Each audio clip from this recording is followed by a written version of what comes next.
이 데살로니가 후서의 기록은 이제 세 가지로 요약할 수 있는데, 첫째는 그들이 그 환난 가운데서 많은 박해가 있었는데 그 박해 가운데서 고통받는 그 성도들을 위로하기 위해서 이 편지를 썼다고 생각을 합니다. 두 번째는 그 주의 재림에 대해서, 재림신앙. 우리 기독교는 복음은 다 이루어졌지만 아직 이루어지지 않은 것이 바로 재림입니다. 예수님이 언제 오시느냐, 그리고 그때 어떤 현상이 나타나느냐. 재림신앙은 아직도, 재림신앙은 뭐 여러 가지 구구하지만은, 그러나 하여간 그때도 예수님의 재림에 대한 그 궁금증이 있었고 또 잘못 오해하는 사람이 있었습니다. 그래서 재림신앙에 대한 그 신앙을 말하고, 재림 신앙이 합당한 삶을 사는 것이 어떤 것이냐 하는 것을 권면하고 있고요. 마지막으로는 이제 뒤에 나옵니다만은, 오늘은 해당이 안 되지만은, 이 데살로니가 교회에 그 약점이 하나 있어요. 그 뭐냐면 게으름이라고 하는 겁니다. 근데 그것도 그 죄일 거예요. 아마 게으른 것도. 근데 이걸 구체적으로, 그러니까 이 사람들 중에 어떤 사람들은 도무지 일은 안 하고 또 일을 만드는 그런 사람들을 위해서 이제 권면하는, 그렇게 세 부분으로 나눌 수 있습니다. 3절에서 10절까지는 감사와 위로라고 하는 그런 얘기하고, 나머지 이제 2절은 바울과 실라가 이제 인사하는 그런 부분을 볼 수 있습니다. 3절에 보면, 형제들아 우리가 너희를 위하여 항상 하나님께 감사할지니 이것이 당연함은 너희의 믿음이 더욱 자라고 너희가 다 각기 서로 사랑함이 풍성함이니 하는 겁니다. 자기가 세운 그 교회의 성도들이 믿음 생활 잘하는 걸 보는 것은 목회자의 기쁨일 것입니다. 그 믿음이 자라고 그리고 또 사랑한다고 하는 겁니다. 오늘 믿음이, 여기서 믿음과 사랑하면은 항상 우리 기독교는 뭐 세상 사람은 세 박자 뭐 하는데, 기독교는 사실 두 박자입니다. 하나님과 사람, 그다음 믿음은 이 수직적으로, 이게 지금 올 때 보니까 이제 교회 들어오니까 좀 마음이 좀 안정돼요. 그때는 하여간 뭐가 있어가지고 이게 다 치우니까, 이 기독교는 십자가만 보여야 돼. 십자가가 우리의 중심입니다. 그래서 이 십자가라고 하는 것은, 수직은 이게 믿음이에요. 하나님과 나와의 관계입니다. 그 다음에 믿음하면 바로 사랑이 바로 들어가야 돼요. 이것은 우리 형제간의, 이웃과의 사랑입니다. 이게 십자가가 그 믿음과 사랑이라는 그런 겁니다. 잘 믿으면은 형제를 사랑할 수가 있죠. 사랑하지 않고는 백일지 못하죠. 이런 걸 말하고 있습니다.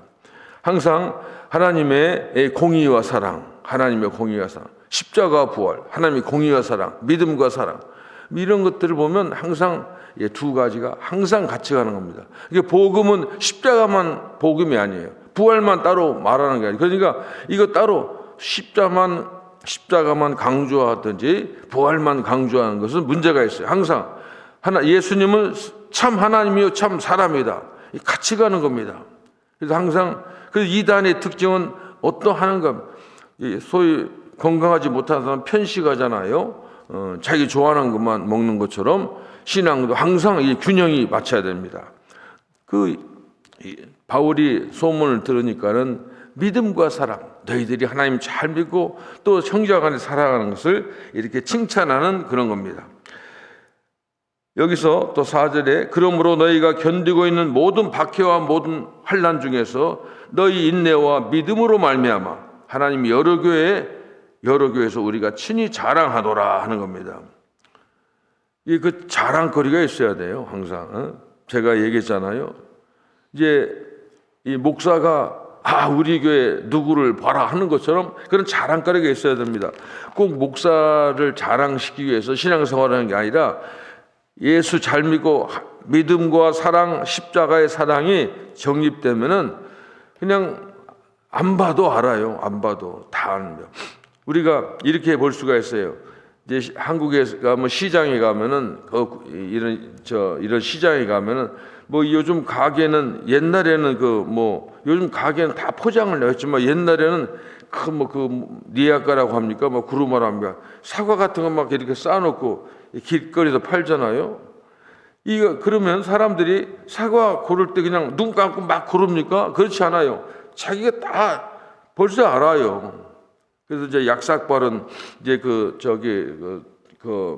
좀 상술 좀 안 좋은 사람들은 좋은 건 아니다 놓고 위에 나쁜 거 놓고 이제 그럽니다만은 그 사람 다 아는 겁니다. 예수 잘 믿는 사람들은 하나님도 알고 사람도 알고 귀신도 알아요. 딱 보면 알아요. 아, 나는 잘 믿었다. 뭐 이거에다 보면 알아요. 그런 것을 우리가 알 수가 있습니다. 그래서 여기 보면은 그 데살로니가 그 성도들이 열심히 있는 걸 보고 그걸 보고 바울이 자랑하는 겁니다.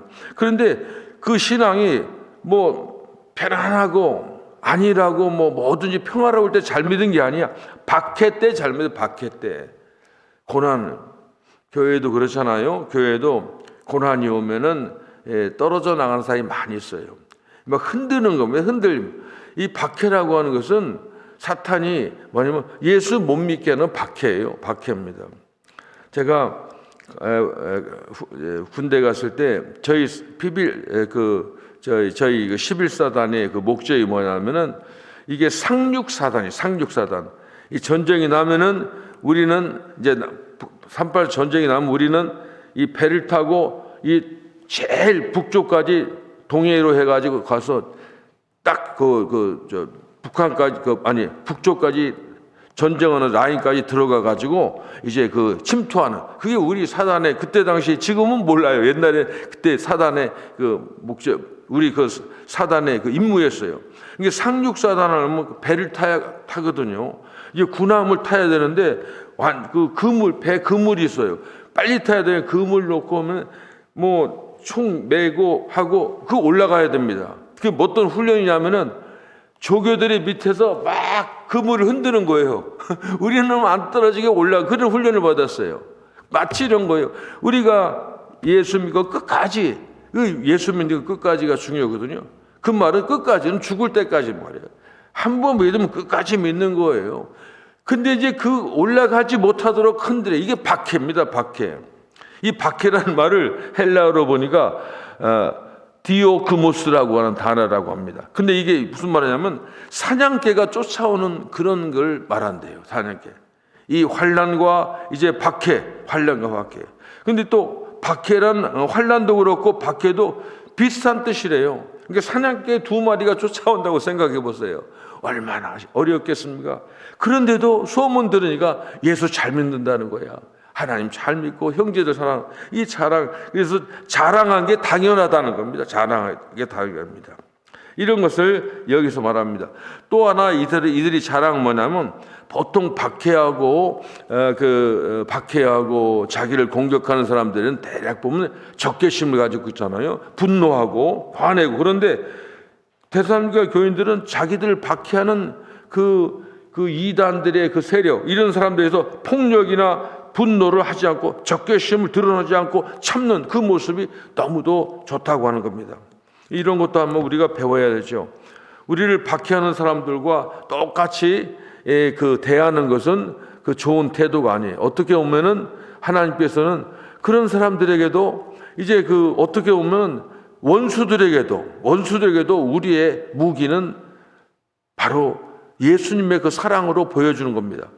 사실은 예수님의 사랑이라고 하는 것은 십자가의 죽으심이라고 하는 것은 하나님께서 그렇게 안 해도 되죠. 천군 천사를 동원해 가지고 마귀 세력을 진멸하고 그렇게 승리할 수 있죠. 그런데 십자가에 예수님이 하나님이신 분이 죽으셨다. 이것이 죽고 끝난 게 아니라 패배한 게 아니라 십자가를 통해서 부활의 승리가 이루어지는 것처럼. 그래서 원수들의 공격 앞에서도 우리의 무기는 이것도 하나의 중요한 겁니다. 데살로니가 교인처럼 그 원수들에서 분노하고 싸우고 적개심을 갖는 것이 아니라 그들을 참으면서 기뻐하고 하는 그런 것을 여기서 볼 수가 있습니다. 그래서 이는 그런 모습을 보고 이는 하나님의 공의로운 심판의 표요. 너희로 하여금 하나님 나라에 합당한 자로 여김을 받게 하려 하매니 그 나라를 위하여 너희가 또한 고난을 받느니라 그랬습니다. 여기 심판의 표라고 하는 것은 마지막 날에 심판받는다는 그런 얘기합니다. 역사의 마지막에 심판을 받는 그런 의미가 아니라 하나님 나라에 상속받게 합당한 자로 여김을 받은 징표라고 하는 그런 게 어떻게 말하면 천국의 징표라고 이렇게 해석을 해야 됩니다. 인간관계를 우리가 가만히 자세히 분석해 보면 데살로니가 교인들의 인내가 보증서가 되어서 하나님 나라에 합당한 자로 영임을 받는다는 게 아닙니다.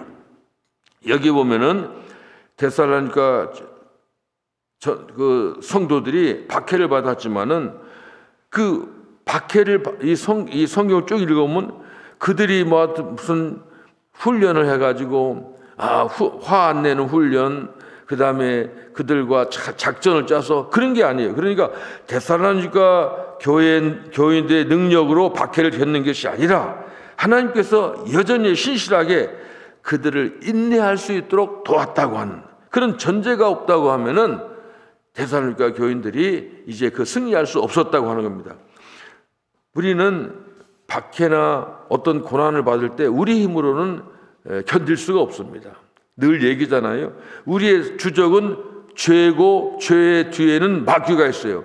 마귀는 귀신입니다. 사람이 귀신과 싸워서 이길 수가 없습니다. 그래서 항상 우리는 그러니까 우리의 힘으로 약 올리고 도전하면 우리 힘 나오는 거 분기하고 적개심하고 대항하는데 이거 우리 힘이 그거밖에 안 나와요. 그렇잖아요. 우리가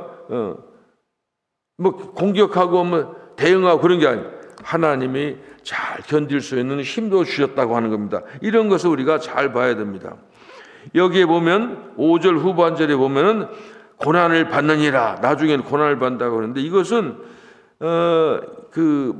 우리가 이렇게 이것은 그 성경 해석하는 사람들이 이렇게 보더라고요. 이게 고난을 받는데 이건 능동태계라는 거예요. 능동태. 그러니까 우리가 천국 가기 위해서는 고난을 받아야 된다, 참아야 된다. 그게 아니라 스스로 천국을 위해서, 복음을 위해서 힘든 일도 그 현장에 뛰어 들어갈 수 있는, 능동적으로 할 수 있는 그런 식으로 고난을 받는 이런 것도 이제 여기서 우리가 볼 수가 있습니다. 6절에 너희로 환난을 받게 하는 자들에게는 환난으로 갚으시고 이런 말이 있습니다. 이게 심판의 원칙이죠. 심판의 원칙. 또 이 환난이라는 말도 이게 굉장히 좀 무서운 말이더라고요. 이게 환난이라는 말은 헬라어 들리보라는 단어인데 이건 원래 포도를 짤 때 이게 밟는 거, 포도즙 틀에 늘려서 밟는 거죠. 진이기는 거잖아요. 이런 환난이래요.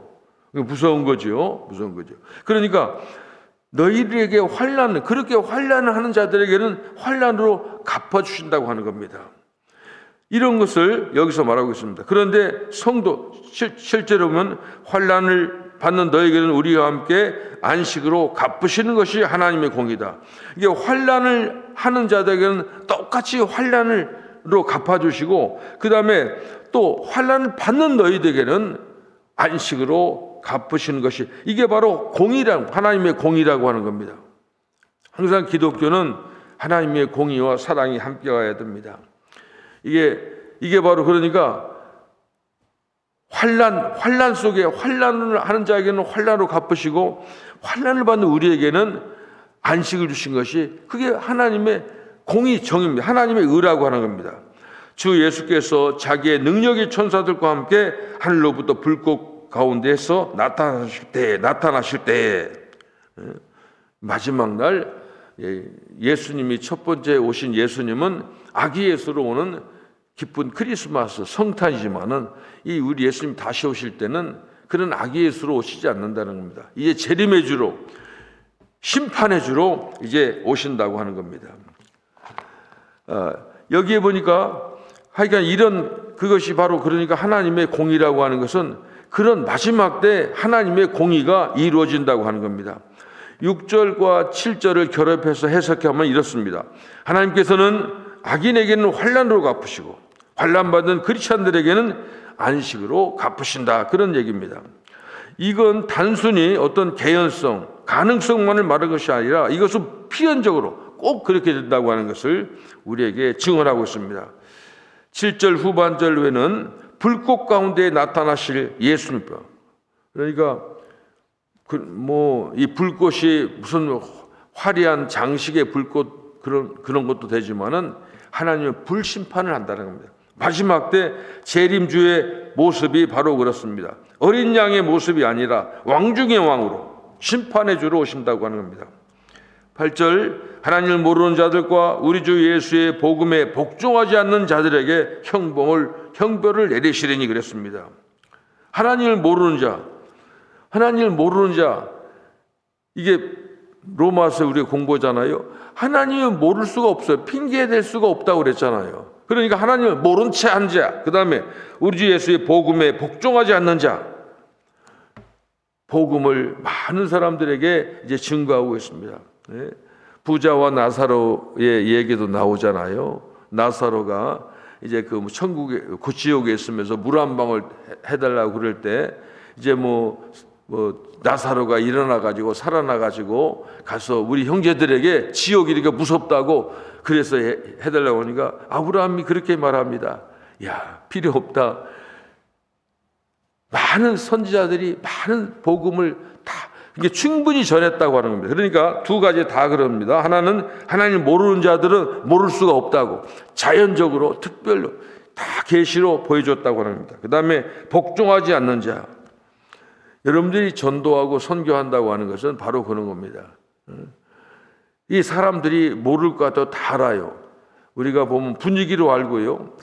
전도해 보면은 사람들이 다 그들이 안 믿는 상태가 뭔가 불완전하고 불안한 걸 다 알고 있어요. 그리고 어떤 사람들 솔직하게 얘기해요. 자기 심정을 얘기하고. 그런 사람들에게 복음을 전하는 겁니다. 이 복음 전하는 것은 그러니까 하여간 죽느냐 사느냐, 죽어가는 사람이 여기 예수 믿어 산다고 하는 그걸 전하는 겁니다. 그런데 하나님을 모른 채하고 복음에 불순종하고 비방하고 마지막 때는 불의 심판이 있다고 하는 겁니다. 이걸 지금 말하고 있습니다.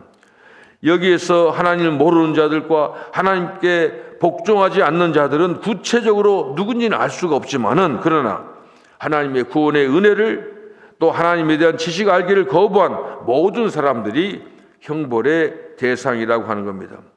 이 형벌은 이제 이런 게 있어요. 보통 우리가 이 세상에서 죄를 지으면 벌을 주잖아요. 그것은 그 벌에 대한 벌만 끝나면 끝나는 거예요. 예를 들면 무슨 전과 같은 것도 이제 주잖아요. 그것도 보면 어느 정도 하면 다 끝나는 겁니다. 다시 말하면 이 세상의 벌은 일시적인 거예요. 어느 기간이 있어요. 그러나 여기서 말하는 형벌은 이것은 영원한 형벌, 진짜 멸망입니다. 9절에 최후의 형벌을 당하는 자들은 주님의 얼굴 그리고 그의 힘의 영광으로부터 철저히 분리된다 하는다. 9절에 보니까 이런 자들은 주의 얼굴과 그의 힘의 영광을 떠나 영원한 멸망의 형벌을 받으리로다 그랬습니다. 이 하나님의 얼굴 우리가 보면 어떤 사람들은 하나님은 좀 무섭고 예수님 조금 순하고 그래서 하나님 얼굴 하면 어떤 예수 믿는 사람 조금 좀 두려워하는 엄하신 아버지 같이 그렇게 느끼는 분이 있어요. 그런데 그래도 하나님의 얼굴이 복 중의 복입니다. 하나님이 우리를 보고 우리와 말씀하시고 우리를 인도하실 때 이게 복인 겁니다. 이 심판이 뭔 줄 알아요? 주의 얼굴을 못 보게 하는 거예요. 하나님을 못 보게 합니다. 그리고 그 힘의 영광을 그런 것을 떠나게 하는 겁니다. 이게 바로 이제 죄인들을 하나님을 외면했을 때 하나님은 마지막에 그 얼굴을 떠나는 게 이게 멸망이라고 하는 겁니다. 10절에 그날에 그가 강림하사 그의 성도들에게 영광을 받으시고 모든 믿는 자들에게서 놀랍게 여김을 얻으시리니 이는 우리의 증거가 너에게 믿어졌습니다. 그날에 마지막 날이죠. 예수님께서 강림하실 때 모든 성도들에게서 예수님이 영광을 받으십니다. 근데 그때 굉장히 놀랍게 여김을 받는다고 하는 겁니다. 제가 이 성경을 읽으면서 이런 그런 거예요. 성경은 참 신비로운 말씀입니다. 제가 마지막 날에 제가 앞에서 성경 공부할 때 마지막 때 예수님이 오실 때 기이하고 기이하다고 세 번 그 얘기한 거 우리 한번 공부했잖아요. 저도 그게 굉장히 궁금해서 왜 예수님이 오실 때 기이할까? 언제 기이하냐? 이 세상의 지혜자들이 아무리 설명하고 그래도 전도에 미루는 것으로 전도할 때 이게 세상 지식 있는 사람이 안 믿었어요. 조롱하고 저렇게 뭐 전도해도 되느냐, 철학적으로 못하고 좀 촌스럽다, 이상하다. 그런데 그때 기이하다 하는 겁니다.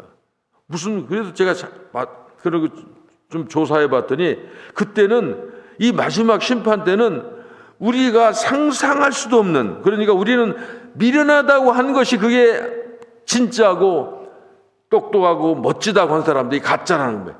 그걸 보고 기이하다는 겁니다. 이게 근데 여기도 마찬가지입니다. 여기도 보면 그날에 예수님 오실 때 많은 사람들이, 예수 믿는 사람들이 뭐 좀 보면 이 세상으로 오면 조금 부족하고 그런 것 같아도 그때는 예수 믿는 사람들이 영광을 받는다고 하는 겁니다. 이것이 바로 경이롭다.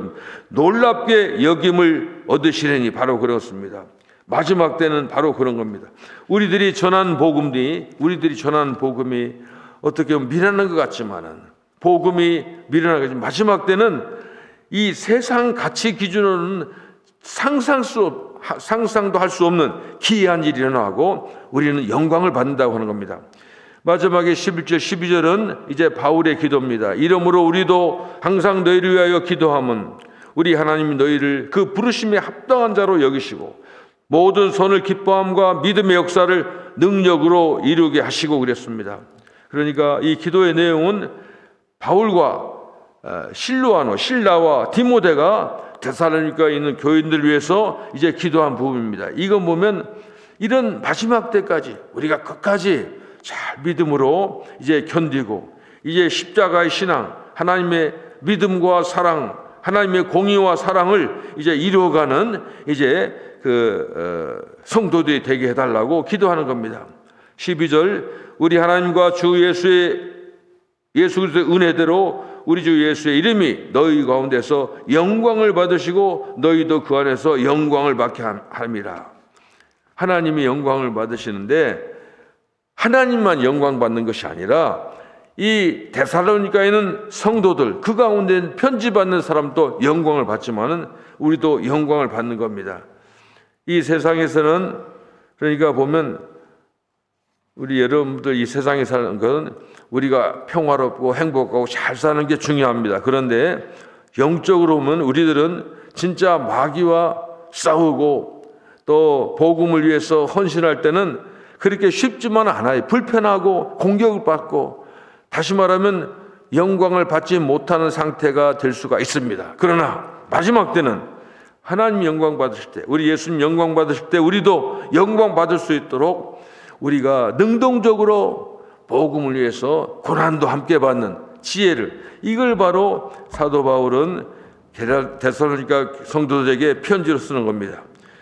주의 복음을 위해서 애쓰고 좀 불편해도 헌신하고 노력하는 저와 여러분이 되길 바랍니다. 기도하겠습니다. 예수님 감사합니다. 사도 바울의 이 간절한 마음, 단지 다메섹에서 예수 만난 이후에 평생을 복음을 위해서 예수의 복음을 전하기 위해서 헌신하고 충성하는, 그리고 자기가 세운 성도들 위해서 그렇게 사랑하고 그들 영혼을 위해서 간구하고 참으로 애쓰는 모습을 보면서 우리가 큰 도전을 받습니다. 우리가 예수 믿는다고 하는 것이 무슨 성경을 소설책에 있는 것처럼 우리가 예수 믿는 것이 아니라 이 말씀은 복음은 능력이라고 했사오니 이 복음을 받고 우리가 능력을 받아서 성령을 받아서 복음을 위해서 헌신하고 충성하는 하나님께 신실한 아름다운 일꾼으로 살아갈 수 있도록 하나님 도와주시옵소서. 예수님의 이름으로 기도합니다. 아멘.